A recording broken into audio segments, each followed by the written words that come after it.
Hello. ഇവിടെ മാലദ്വീപൻ ഐലൻഡുകളിൽ വെജിറ്റബിൾസിന്റെ അളവ് വളരെ കുറവാണെങ്കിലും ഇവിടെ സുലഭമായിട്ട് കിട്ടുന്ന ഒന്നാട്ടോ മത്തിങ്ങ. അപ്പോൾ ഈ മത്തിങ്ങയ്ക്ക് ഇവർ പറയുന്ന പേരാണ് ബരബോ.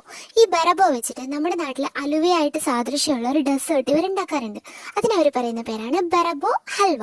അപ്പോൾ ഈ ബരബോ ഹൽവ ഉണ്ടാക്കുന്നത് എങ്ങനെയാണെന്ന് ഞാൻ നിങ്ങൾക്ക് കാണിച്ചു തരാം. അതിനായിട്ട് മത്തിങ്ങയുടെ തൊലിയും കുരുവും കളഞ്ഞ ശേഷം അത് നന്നായിട്ട് ഗ്രേറ്റ് ചെയ്ത് വെള്ളം ചേർക്കാതെ വഴറ്റിയെടുക്കണം. ഒന്ന് വഴന്ന് വന്നാൽ അതിലേക്ക് ആവശ്യത്തിന് ബട്ടർ ചേർക്കണം. ബട്ടർ ഇല്ലെന്നുണ്ടെങ്കിൽ നെയ്യ് ആയാലും മതി കേട്ടോ. ബട്ടർ ചേർത്ത് ഇളക്കിയ ശേഷം അതിലേക്ക് കണ്ടൻസ്ഡ് മിൽക്ക് ചേർത്ത് തിളപ്പിക്കണം. ശേഷം അതിലേക്ക് കുറച്ച് കോൺഫ്ലോർ വെള്ളത്തിൽ മിക്സ് ചെയ്ത് ചേർക്കണം. തിളച്ച് വരുമ്പോൾ അതിലേക്ക് കുറച്ച് മാഫിൻ ചേർക്കണം. മാഫിൻ എന്താണെന്ന് ഞാൻ മുമ്പത്തെ വീഡിയോയിൽ പറഞ്ഞിട്ടുണ്ട് കേട്ടോ. ശേഷം ഏലക്കാപ്പൊടി ചേർത്ത് വാങ്ങണം. ഒരു 2 മണിക്കൂർ ഫ്രിഡ്ജിൽ വെച്ച ശേഷം നമുക്ക് ഉപയോഗിക്കാം കേട്ടോ. വളരെ നല്ല ടേസ്റ്റി ആയിട്ടുള്ള ഒരു ഡെസേർട്ടാണ് കേട്ടോ ഇത്. നിങ്ങൾക്ക് എൻ്റെ വീഡിയോസ് ഇഷ്ടമാകുകയാണെന്നുണ്ടെങ്കിൽ ലൈക്ക് ചെയ്യാനും ഷെയർ ചെയ്യാനും മറക്കല്ലേ. അപ്പോൾ ഇങ്ങനെ സബ്സ്ക്രൈബ് ചെയ്യാം.